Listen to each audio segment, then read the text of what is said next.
अस्सलाम वालेकुम बच्चों, हम नेक्स्ट टॉपिक पे जा रहे हैं। चैप्टर 13 का 13.3 कैरेक्टरिस्टिक्स ऑफ साउंड। इसमें हम देखेंगे कि साउंड की क्या कैरेक्टरिस्टिक्स हैं, जस्ट लाइक लाउडनेस क्या होती है, पिच क्या होती है, क्वालिटी ऑफ साउंड क्या है, नॉइज एंड म्यूजिक में क्या डिफरेंस है। थोड़ा सा लेंथी होने वाला है लेकिन है बड़ा सिंपल। तो स्टार्ट करते हैं लाउडनेस से।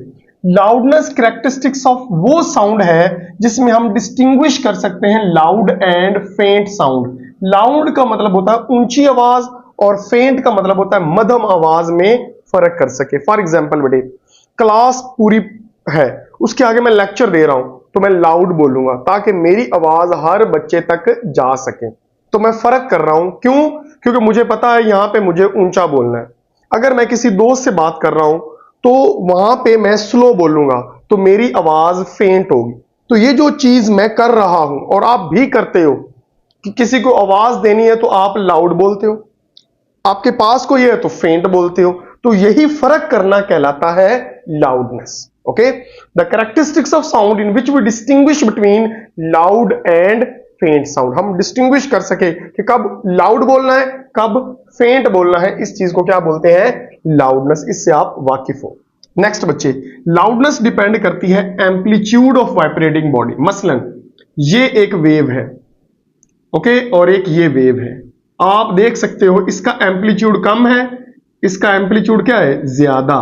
तो ये वाली जो साउंड होगा ये लाउड होगा। क्या होगा? लाउड। और ये वाला साउंड क्या होगा? फेंट होगा। इसका मतलब क्या है कि एम्पलीट्यूड अगर इंक्रीज करेगा तो लाउडनेस भी इंक्रीज करेगी। ओके, डायरेक्टली प्रोपोर्शनल है। लाउडनेस बढ़ी कब? जब एम्पलीट्यूड बढ़ा। लाउडनेस कम होगी तो एम्पलीट्यूड भी कम होगा। ये सिंपल सा पॉइंट समझना है बस, और कोई फिलॉसफी नहीं। यही आप लिख सकते हो कि loudness has direct relation between amplitude.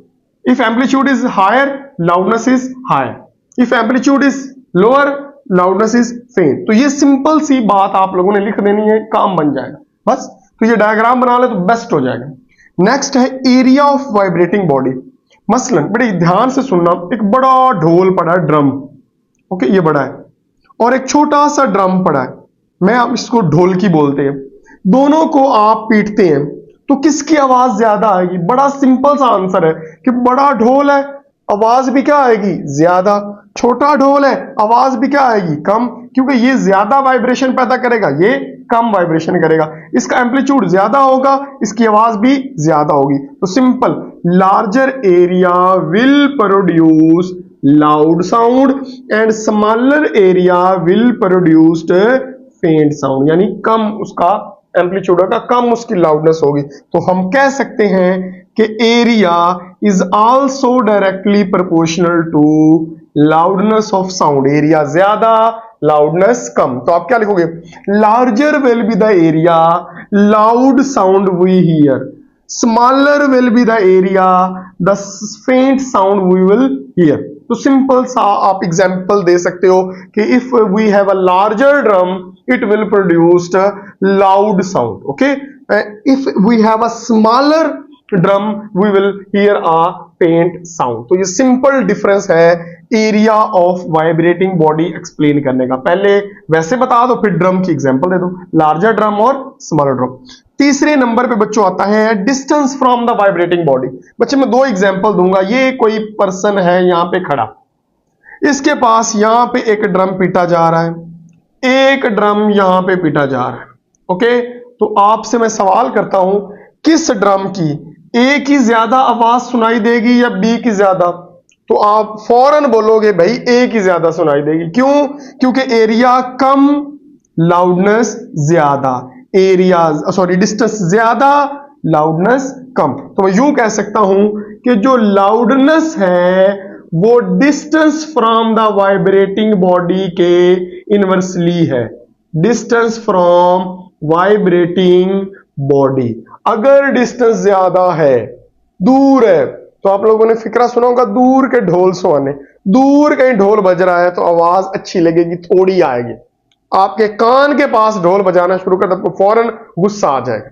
वजह क्या है कि वो पास है ड्रम वाला, ढोल वाला, तो हमें आवाज ज्यादा सुनाई देगी। डिस्टेंस कम, लाउडनेस ज्यादा, दूर है डिस्टेंस ज्यादा, लाउडनेस कम। तो ये ऐसी चीजें एक बच्चा भी समझ सकता है, बात समझे, इसलिए बिल्कुल सिंपल है। तो लाउडनेस आपको क्लियर हो गया होगा, जिसमें हम लाउड और फेंट में फर्क करते हैं। एम्पलीट्यूड ज्यादा, लाउडनेस ज्यादा, एरिया ज्यादा, लाउडनेस ज्यादा, डिस्टेंस ज्यादा तो लाउडनेस कम, सिंपल। नेक्स्ट बच्चों है pitch of the correct sound. इसमें हम दो आवाजों में फर्क करते हैं, इसमें लाउड और फेंट में करते थे, इसमें श्रिल एंड ग्रेव। श्रिल का मतलब बारीक, ग्रेव का मतलब भारी।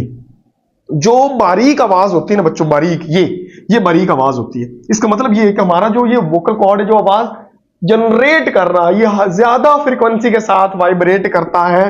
किस में? वुमेन एंड चिल्ड्रन में। तो वुमेन और चिल्ड्रन की ये फ्रीक्वेंसी होती है। तो आपको पता है ये किसका ग्राफ है? हाई फ्रीक्वेंसी का। और हाई फ्रीक्वेंसी का मतलब होता है बच्चों हाई पिच। तो इसकी पिच ज्यादा होती है, जिसकी पिच ज्यादा हो उसकी आवाज श्रिल होती है, बारीक होती है। तो औरतें जब बोलती हैं तो आवाज बारीक आती है, बच्चों की आवाज भी क्या होती है? बारीक। लेकिन जो मर्द होते हैं उनकी फ्रीक्वेंसी क्या होती है? हाई। जब उनकी हाई फ्रीक्वेंसी होगी तो लो फ्रीक्वेंसी, ये लो फ्रीक्वेंसी है, लो फ्रीक्वेंसी होगी और पिच भी क्या होगी? लो पिच होगी। लो पिच की वजह से उनकी जो साउंड है वो क्या होगा? ग्रेव होगा। बात समझ आ रही? यानी जो ये वोकल कॉर्ड वाइब्रेट करता है मर्दों के केस में, इसकी फ्रीक्वेंसी आहिस्ता आहिस्ता एज के हिसाब से क्या हो जाती है? स्लो हो जाती है। बात समझ आ रही? तो इस वजह से आवाज में भारी नजर आती है। और जो औरतें होती है उनकी आवाज क्या होती है? श्रिल होती है, वुमन और बच्चों की, और उनकी फ्रीक्वेंसी क्या होती है? हाई। तो इसका मतलब क्या हुआ? पिच जो है, पिच मैं यहां पे लिख रहा हूं, पिच जो है वो डायरेक्टली प्रोपोर्शनल है frequency. High frequency high pitch, low frequency low pitch. तो पिच डिपेंड करती है फ्रीक्वेंसी पे। पिच का लाउडनेस के साथ कोई लिंक नहीं है, रट लो, कोई लिंक नहीं है। अगर वो कहते लाउडनेस ज्यादा होगी तो पिच क्या होगी? हमें नहीं पता भाई। बात समझ आ रही? तो ये चीज याद रखनी है। नेक्स्ट है बच्चों क्वालिटी ऑफ साउंड। क्वालिटी में क्या होता है? क्वालिटी में वो ये कर देता है भी लाउडनेस भी सेम है, पिच भी सेम है।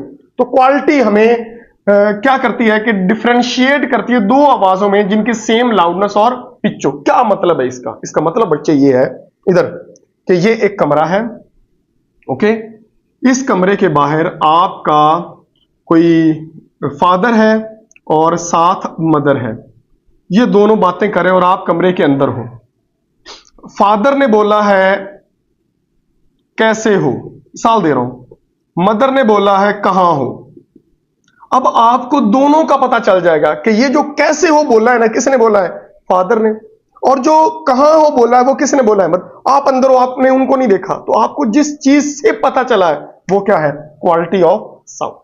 इसका मतलब यह है कि आपको पता है कि जो आपकी मां की आवाज है उसकी क्वालिटी और है और फादर की क्वालिटी और है। बात समझ आ रही? और क्वालिटी जो है अगर आप इनका ग्राफ प्लॉट करो तो फादर का ग्राफ और आएगा, मदर का ग्राफ और आएगा। तो इसको हम क्वालिटी को इस तरह देख सकते हैं। और साउंड वेव का ग्राफ बनाया जाता है कैथोड रे ऑसिलोस्कोप की मदद से, वो बाद में हम देखते हैं। चलिए देखो, ये वायलिन है, वायलिन की ग्राफ अगर ऐसा है तो पियानो का ग्राफ ऐसा होगा।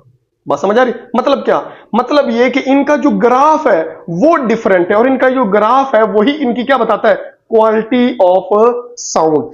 आम अल्फाज में बोलूं, सिंपल बोलूं तो मेरी क्वालिटी और है, मेरी आवाज किसी और के साथ मैच नहीं कर सकती और आपकी क्वालिटी और है। क्वालिटी का मतलब यह है कि जो वेव जनरेट करता है आपकी साउंड वेव्स वो डिफरेंट है बाकियों से, ओके। और नेक्स्ट हम चलते हैं नॉइज एंड म्यूजिक पर।